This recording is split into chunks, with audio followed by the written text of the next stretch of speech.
Hello, brother. Thanks for joining me once again. And thanks for having me. Thanks for having me. I just want us to talk about Nigeria. And, the Nigerian matter is not a very serious one. I just want us to talk a little bit about that country. Oh my gosh. Yeah.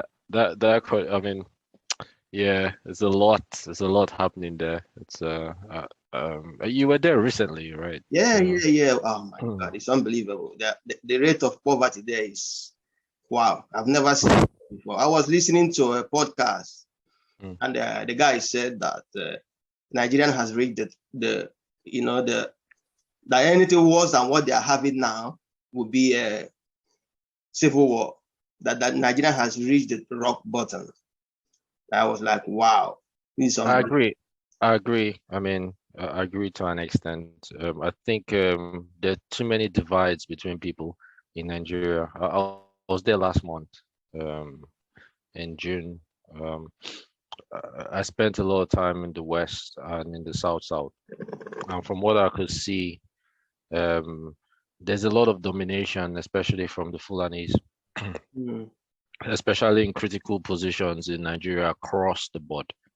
So you look at it and you say, I mean, my parents, they just came there telling me they live in Sapele, the DPO and all the police heads there are Fulanis. Wow. I was in Lagos in the passport office. All the heads there, all the critical positions there, immigrations are Fulanis. Oh my God. My mom was saying in her village in Ozoro, you know, all the police forces there are Fulanis. So if you look at all the critical, from petroleum to just every critical position in the country, especially one that has to do with power, finance, control, you know, it's dominated by Fulanis. So Wow. as someone from the south, you're from the southeast, Yeah. we have that feeling of being oppressed. Yeah. Yeah, because if you look at the way the way Nigeria works, you have, I mean, the system is not, there's no autonomy. So most of the power comes from the top. And let's say you look at the Lagos issue that time where people were shot uh, in the Oh toll gate yeah. issue, Then the right? SR stuff. Yeah, yeah. So I mean, the state is powerless, because the military people are controlled by the head of state, the people at the top. You Wow. know, the police are powerless because they have to get orders from the top, and all these are from a certain ethnicity, all of them. So is it coincidence? No, that can't be coincidence. That's strategic, you know. And that being said, most of the resources you can argue are coming from the south. Me from south where petroleum is, we have absolutely no control about what's there. And then our farming system is messed up because our fishing is messed up because when this oil is being collected, it Mm. destroys the Everything. communities, yeah. And then we don't have autonomy, so we can't really fully benefit from the gains of this because, like I said, everything has to water down from the top. On the top. Yeah. So, yeah, I mean, sprinkles will come, and obviously there's greed. There's all those things that we can blame ourselves. Oh, we're greedy people. We cannot really manage what we have and everything. But at the same time, if you have 100 people and you throw a loaf of bread in their midst, it's going to be hard for them to sit down and share it. Yeah. It will be survival of the fittest, The fittest. Yeah, that's human nature. So, like you said, from the podcast, we have gotten to a point whereby, we might not have any choice than to split. So they were talking about the election that's coming up Hmm. next year. They said that the election is the last chance. That if they get the election wrong, that's game over. Do you agree with that? Or do you think that the election will solve anything? I like to believe that it can make a difference. You know, what kind of difference I can't guarantee. If if most of us are supporting Peter Obi, Yeah. most of us are hoping that he wins. Let's say he wins and he has 8 years. Like I said earlier, all the critical positions are occupied by a certain ethnicity. Yeah. It's not going to be an overnight, Mm. to start, Everything. yeah, it's going to be first you have to deal with, I believe that there's a cabal of people deciding, so you will have to dismantle that or at least work with them to see reason why everybody has to feel like they're part of the country, So that will take, we're assuming that he wins, right? We're assuming, I'm talking about him winning, right? Yeah. Because that's the only light we could see. So if he does win, it's gonna take a monumental effort to restructure. There's a lot of money in governance first, and the amount of money our politicians, I mean, the politicians in Nigeria are I believe the second highest paid politicians across in the world. Wow. So That everybody is hungry. yes, yes. Wow. Yeah, and most of the money we make from the country is used to service the debts of the country. So, I mean, we could go into that later, but just to remove power from just one ethnicity and share it around Nigeria as a country, that will take a lot of work to do. I mean, that will be the basis of what we need to do. That will now make people feel like they are part of the country, because now everyone just feels like it's not, it's not, it feels like it's just the Fulanis that have the country because Yeah. they dominate every aspect, you know. I mean, if you look at grazing, for instance, I'm sure I saw your video. You went to the southeast, you went to Akwa Ibom and Calabar. Now you have a lot of um, uh, cattle rearers Yeah. everywhere. So I had a chat with I have good connections with the Zimbabweans. I had a chat with with some of them and say, oh, you people do a lot of cattle. How do you manage? Because cattle is a big thing for them and agriculture is a big thing. How do you manage the two? Because it feels like people from the south and the southeast in Nigeria, we focus a lot on fishing and agriculture Yeah. and stuff like that. So we don't focus on cattle. The crops we grow are crops that we cannot manage cattle on it. Yeah. I think some people, that being said, they said, there are laws in place that will not allow cattle rearers go to destroy farms. There's a large penalty for anyone that does that. It's not worth it. But in our country, that does not exist. Nah. Wow. Yeah. For me personally, I Yeah. think So the problem, I think the problem we'll have in that country, I think is deeper than leadership, electing a new leader. I don't know. I think Nigerians were thinking about how to change the system. Do you think that P2B will be able to actually change the system? Because that's the major problem. First thing, people have attitudes for different reasons. I might have an attitude if I feel you don't take me seriously. I might have an attitude if I feel like I'm not being in the position I'm supposed to be in. Yeah. Right. And I've been loyal for some time and I'm not getting any benefit. That might give me an attitude. Yeah.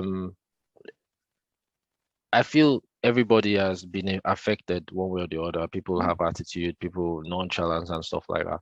But if we feel like we control a little bit of where we are, let's say, for instance, my parents live in Sapele and they say there's a lot of Fulanis there. They come as bike riders, imagine. And then they cause a lot of problems. And maybe they hit somebody. You arrest them. The next day they are out. Why? Because the people in charge of that place are Fulanis. Yeah. You get what I mean? So it's difficult for you to now tell the people from that area to have a good attitude, Mm. right? Yeah. Let's say the local people are the ones in charge, right? So if you hit someone, you've hit one of us, right? Yeah. So we won't allow you go scot-free, even though your brother is the one in charge of the police or whatever. Everybody will let you know, but we don't know who's in charge of the police. He doesn't care. Mm. He's only loyal to his people because his people are not from there. You get what I mean? So no one can really hold him accountable for anything. Highest thing, he'll release you and say, go to another state. Wow. You get what I mean? Yeah. So, but if it's one of us, you can't just go to another state. Yeah, that's what I'm saying. How do we get to changing this system? It boils First, down to yeah, the system. yeah, Because yeah, fair, yeah. I was listening to one program, and I realized that the president appoints the head of the military, appoints the head of the judiciary, appoints the head of the police, and then even the president determines how much the senators are being paid. So, and even if he's not doing well, and the senators want to impeach him, they have to, after they have passed the law, they have to go back to the judiciary that he appoints to impeach him. Is that, what kind of system is that? Yeah, it's tricky, but the constitution is one of the problems that we have. Yeah, I mean, that's it's deeper, how do we and change that? Even it's deeper than that. if we elect P2B, has he got the power to change this system? That's what I'm saying. Because if he can't change the system, it's a waste of time. It can change some things that will change the system. Okay. Yeah, it can change some things that will help. I mean, the constitution was amended in 99, I think, or so. I think the latest, I mean, I could be wrong. I can't, but I remember it was amended a little bit not too long ago. I mean, that could be pushed because one of the problems we have is the amount of money in governance. Mm-hmm. When there's a lot of money, then, it's easy to bribe, it's easy to be influenced and all that. Yeah. So I think he's always meant, his pedigree shows that, he's not one that is extravagant when it comes to public funds, So with that kind of attitude, many people might not want him because they know they're not going to start, they're going to be accountable for the positions that they hold. Yeah. And if you have a leader that will be very transparent with money, then you're going to attract the people that will actually have the like mind to be able to say, hey, hold on a minute, we need to amend this constitution because it's easy for people to just pay themselves a lot of money and put themselves in that position. I mean, I think most things will come from that. As for people under, it will be easier for us to be enlightened because we understand that our voice will matter right from the council level, up onto the local government, up onto the state, just up. Because I feel like the best way is if you decentralize the system. Maybe I come from my local government chairman, I can deal with him, directly. I hold him accountable of how ours is, because in Nigeria is a funny place because you have one big road passing through your village. It says the federal road. Yeah, so your state governor cannot even repair it.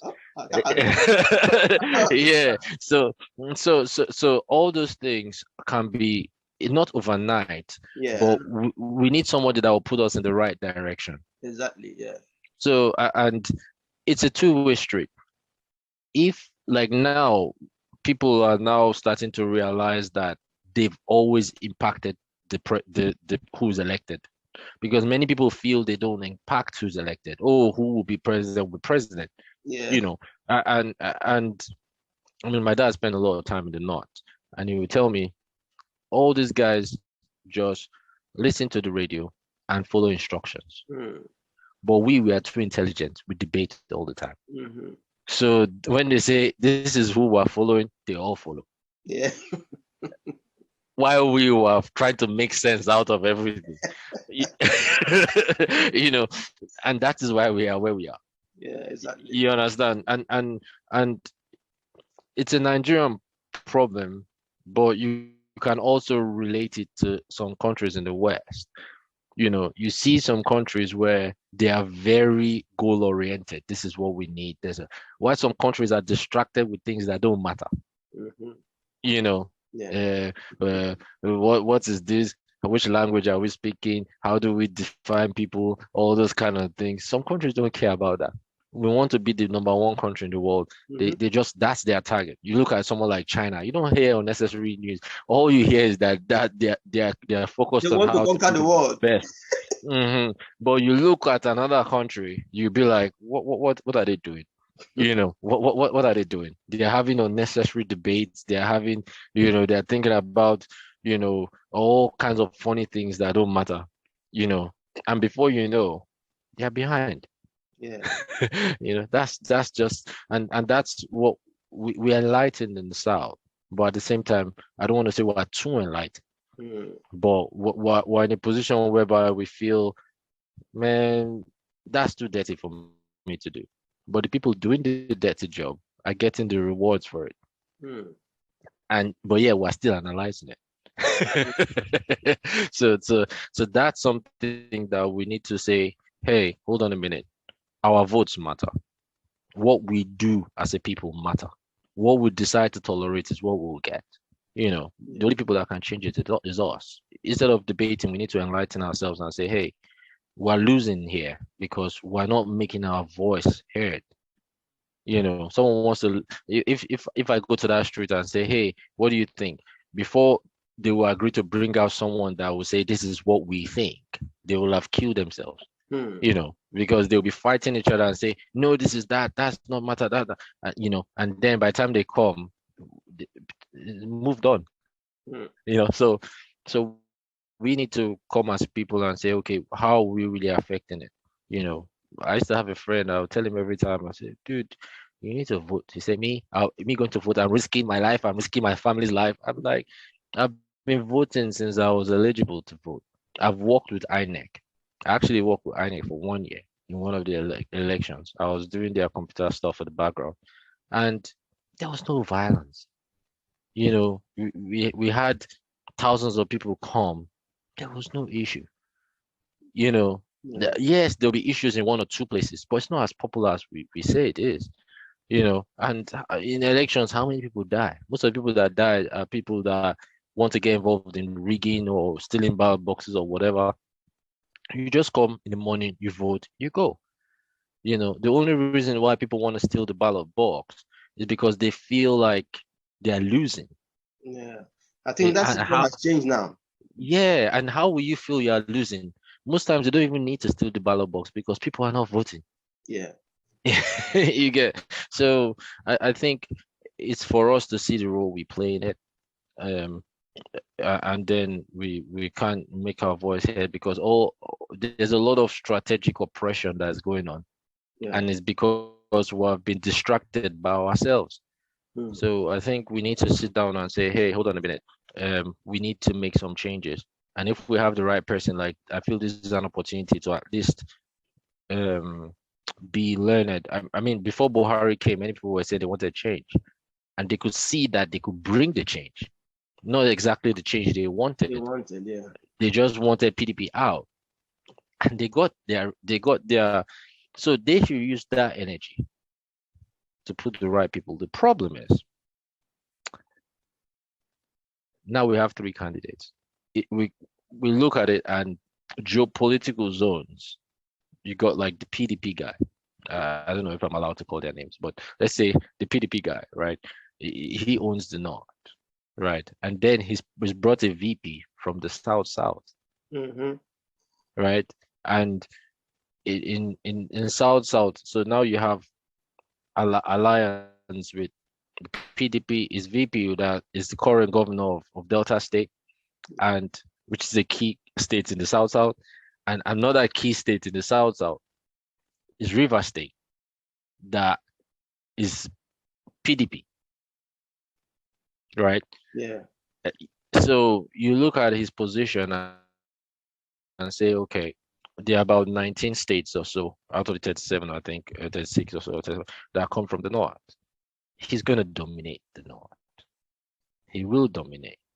Most of the APC guys are already moving to PDP, because APC, is the current Fulani guy that's president here, But now, since they are going out of Fulani, most of them are deflecting to PDP, which is another Fulani man. You see that? So, and we know that the guy in APC is not fit.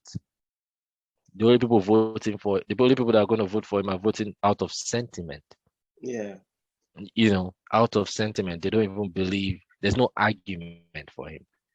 Oh, he helped. He owns Lagos State. Lagos State pay to him regularly. So most people there, he owns them. They can't even breathe. So, because one time I go to Nigeria, I spend a lot of time in Lagos. The amount of money he generates daily from Lagos is ridiculous. It's ridiculous. But he's not fit for office. He's too old. And he can barely move. He can barely move. But sometimes your brain dies before your body dies. So you could see that for his body to be in the state it is, the brain might be gone. Most likely. So the only fit person that we see that, I mean, the PDP guy up north has been in power before, has been, part of the process before, and nothing to write home about. Absolutely nothing. He barely stays in it. He barely stays in the country. I hear he stays in Dubai. He only comes during time of election. So, I mean, so, and sometimes you speak with people and you listen to them and they give excuses for these people. Oh, this or that, and you. But they're suffering. Yeah, you kind of say this is where the problem is coming from. I don't understand. For me, as far as I'm concerned, any Nigerian that votes against Peter Obi in this election, I think the person needs a psychiatric evaluation. Well, because I don't understand. I don't know. I don't see what is happening in the country. I can't say that because, like I said, the current president is helping his people. His people I don't think so. They're suffering more. I watched it. I watched a documentary. The people in his state are the worst off in Nigeria. So the people of the north, they are the worst off in Nigeria. So anybody that votes on that sentiment is crazy. His state has never been a state, in my opinion, that has, you look at some states and you say those are rich states. There are some states, unfortunately, that don't really have anything. Yeah. But it's worse now. Did he have anything? Yes. Oh, the president coming from that state. The president might be coming from that state. But if you look at what he has done for his people, because you can't satisfy everybody, but he has put his people in strategic positions, and those people are only going to put more people they control, so they can be giving us media and saying, oh, it's people are struggling. Time for election, because they know they've compared. Sometimes you have to ask yourself what the people want. I remember when Goodluck Jonathan was in office, he built schools up north, he built everything, but they might not want schools. What do they want? Yeah, that's the question you have to ask, because sometimes we compare everybody with ourselves, which is not necessarily the case. They destroyed all the schools after he left. They destroyed all. They practice Sharia law there. They do something. So their way of life is a little bit different. Yes, they can give us propaganda and say, hey, the media did not say. You have to. I know Borno State very well. Borno State, where Boko Haram people dominate a lot. I knew them. My dad used to work there. I stayed there for a bit. And, they say, oh, this area, that area, this area, that area. But when you contact people in those areas, they're all right. They're okay. They're okay. So you look at it. That's why I say, like, if you go to Kano and Kaduna and all that, you have to dig deep to actually understand what exactly is happening. You have to, many people, it's only us here that feel it in a different level. we feel it in a different level. Because if you go to the north, most times, their way of life is a little bit different. Their beliefs, their system is a little bit different, and rightfully so. It's the same way you go from the west and the east. People are different, you know. So me, from us, we're minority from the south. I'm minority, everybody treats us in a funny way, so we are different. So the country itself has to allow people feel like they are part of the country. For the moment, we don't feel like we're part of the country. Wow. If Peter Obi comes in, I mean, some people feel like, right? But some people don't. So those that feel like, oh, Nigeria is their country, of course they will want the system to be as it is. Anyone that wants the system of Nigeria to be as it is crazy. I would say that with every now statement, because I agree. Look with at the you. rate of the currency. I agree with Doesn't matter you. which state you are using naira. Look at the rate of the I currency. agree with you. I agree with you. It's affecting everyone. But the thing, yeah, I agree. I mean, the currency itself, Nigeria as a consumer country, we don't make anything. We don't make anything. Something like our refineries are not working, so we have to export crude to import petrol. So why is that? Because yeah, what I will tell you. If these refineries were in the north, because the only refinery in the north is in Kaduna, I believe it's Kano or Kaduna, but they have to take the petrol or the crude oil up there to refine. That's crazy. Which is crazy, right? So in a way, everything is strategic. So NNPC are still employing a lot of people, especially people from the north. And NNPC is not working. So we ask ourselves, so what are those people doing there? You could see the staff of NNPC, look at their names. You see where they all come from. And NNPC is supposed to be in the south because that's where the power, the oil is from. But you won't see any name from somebody in the south there. So because the refineries are supposed to be in the south, refineries are supposed to be in Warri, refineries are supposed to be in Port Harcourt, because that's where the drilling is from, Delta State and River State. It's not going to work. It's not going to work, because for it to work, then those people have to be involved. And you don't want those people to be involved. So you have to make sure it doesn't work. You have to. You understand? You have to. Nigeria have a very big problem.